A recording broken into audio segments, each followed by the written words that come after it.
MD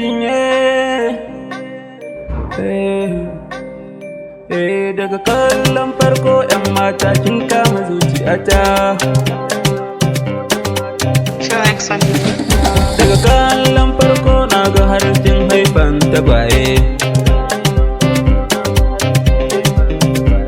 Daga kallon farko na jini da ke zan tsufa a tare.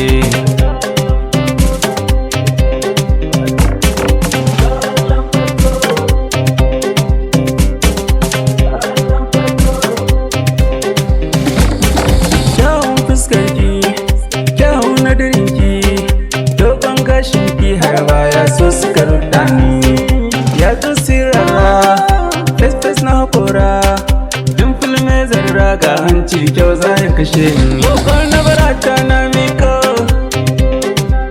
soyayya gare na ce ungo.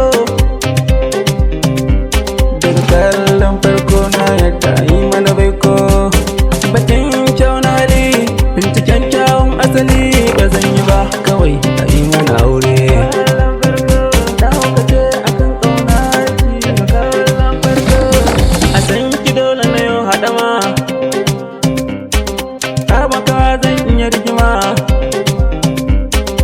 Na saya miki agwaluma.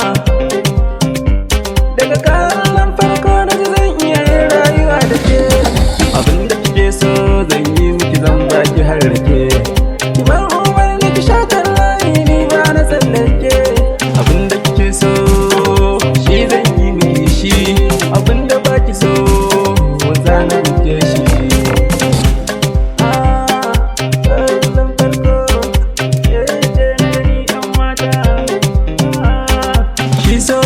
Har za kai ka toshe kunnuwa domin biyan bukatar rai, kai shawara da kowa. Zan ƙara rayuwata a gurin baki kulawa, ba zan baki wuya ba. Shi ɗanɗanon da alkaki ya zarce na gwaza, shuka idan makarwa tsantsar wahalar banza. Ke ɗaya zan yi take mai taku na iza, zan ki ba za ka yi ba.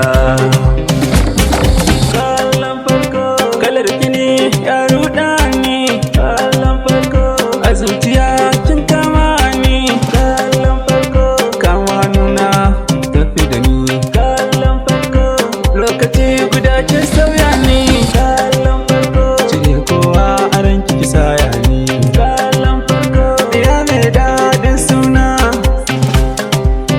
ake zan baiwa amana na. Ki ce mun ga guri zauna, ki shimfiɗa min tabarma, yarda da ni za ki ga soyayya.